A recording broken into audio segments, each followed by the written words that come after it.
What have we not answered yet? I know in some schools they implemented where Cameras in schools? yes, are they making that a federal law or every school has to have a camera in it? Just because children are, well, as children in distress, and children who are in distress, there's always going to be a human side to the story. And as an adult looking on the outside in, we can never get the confirmed facts. What's the story? Who did what? Because some favor the bullier, some favor the victim. And I'm not aware of any push for nationalization of cameras within schools. Right. So it's a school by school, district by district decision. Even on buses, I think it can be audio. It's not necessarily video.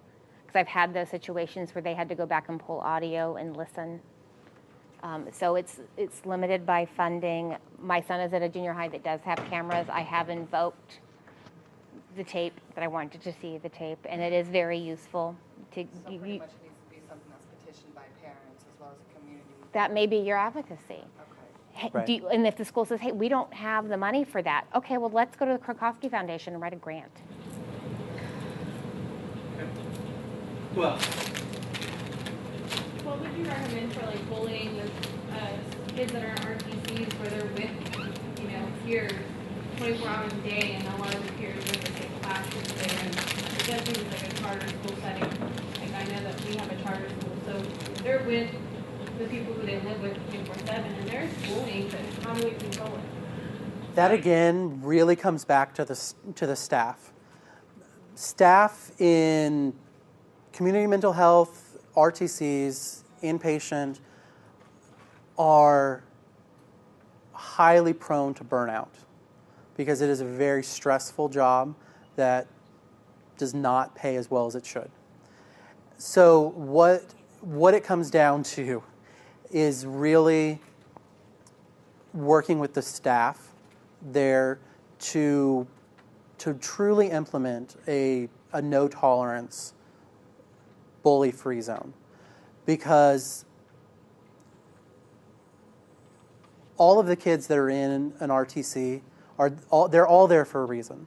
They're the bullies and the people being bullied. They're all there for a reason, and any behavior that we observe is a symptom that gives us more information on how to address their needs. And so identifying what the bullying is, identifying how someone is being bullied gives us information about the bully that we can use to affect treatment.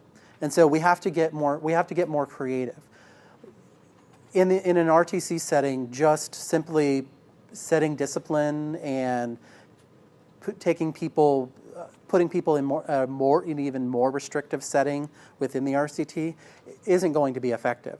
We have to look at why is this happening, and almost inevitably it's because this is the only place and the only time that this person that is doing the bullying has an experience of power, and so exploring ways in a therapeutic way of taking power back is what's going to be more effective. And so you have to come at it kind of on two hands.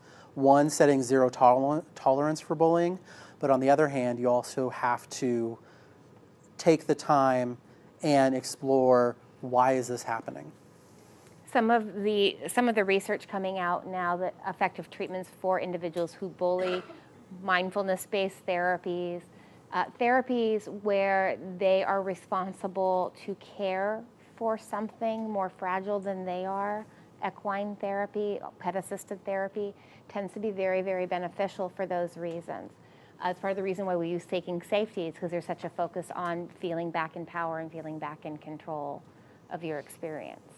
Most people don't bully because they're bad people. They bully because that's the only way they know how to navigate the world. Are we back on? The AV is coming, so Okay. No problem. Okay, that's fine. We do that all the time. Yeah. Who else? Because I know that, like, I see a lot of women, like, the bullying too. And so, how do you address the parent where there's a lot of, I've seen administrators, like, they'll do I call the parent, I let them know, I give my documentation, but they don't want any kind of conflict there with the parent because the parent will be like, coming down at the campus and being very aggressive as well. Well, And so it's kind of like, how can you implement change? Like, it has to start with why are they behaving this way? You have to find. That's really in those cases, that's really the role of the school counselor as the family consultant, because school counselors have the degree of training that school administrators often don't have in order to successfully navigate tense relationships. There's a reason that the parent is assertive, bordering on aggressive. The reason is often because they feel disenfranchised in a lot of other ways. And so that becomes an important role for the school counselor to form a relationship with that parent, to identify what need is not being met here, what need of yours and your child's are we not meeting as a school, because biologically, parents want what's best for their children. We don't always go about it the best way, but we want what's best for our child. And so having the school counselor explore with that parent and taking the time, again, building the relationship, that's where the change is going to happen. Also, talking with the counselor has a very different connotation than talking with an administrator, because if a parent is talking to an administrator, the parent is in trouble. If the parent is talking to a counselor, especially in more of a consultant role, then it comes across much more, we're trying to do what we can to best help your child in this, and we want to do it in a partnership with you. And those are skills that school counselors spend years learning that administrators don't always learn. We have administrators and counselors for a reason, because they have different roles. Short form answer if you end up in that situation too, and I completely agree with that. I term it, I've made this up, therapeutic manipulation, which means that I try to manipulate the parent into believing or doing something that I don't think they were necessarily going to do, but I try and get them to think that it's their idea with a lot of empathy. So if they come in angry, they came in saying, this needs to happen, that needs to happen. I just do this. I love the fact that you're here. I love the fact that you're here advocating for your kid. You're working. You must be exhausted. I can't believe that you're doing all this.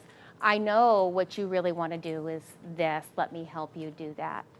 And we need to get some support for you. I mean, you must go home and just cry in the shower at night. You've got so much going on. I want to send you, we've got some free counseling at UTSA in our Community Family Life Center. I want to set you up with that. You need someone to talk to. You must, I can't, I don't know how you even manage to wear pants in the morning. I'm so impressed. Therapeutic manipulation. And getting them, yeah, I do want to do that. And yeah, I do need someone to talk to also, rather than saying, obviously you got problems. Obviously you need to do this, and obviously you need some therapy. It's kind of a way of getting them to buy into that by supporting their experience and saying, somebody needs to help you hold that plate. You're trying to hold a lot. And my interns always giggle. They love that term. You're calling somebody, I have a feeling it's not going to be up. No worries. That's fine. We're flexible. We're flexible. It'll be available. I can actually put the link to this on my website if anyone wants to see it later and use it. My website is faithgharper.com. Say that again? faithgharper.com. There's a picture of me looking like very serious and important. You'll see it. But I can add this link to it if anyone wants to see it later. Because it's 10 minutes. It's really a good way to facilitate a discussion if you are wanting to do a bullying prevention group or training with your staff. Who else? We have time for one or two more questions. What have you not gotten that you wanted today?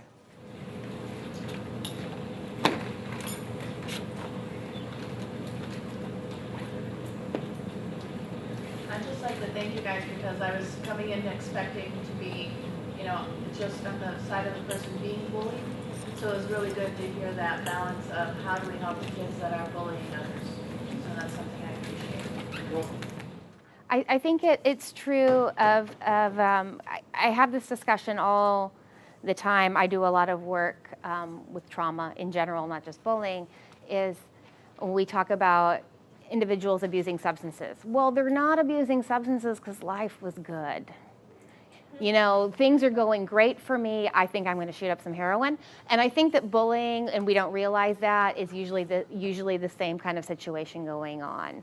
Life's going great for me. I'm going to beat the crap out of somebody today.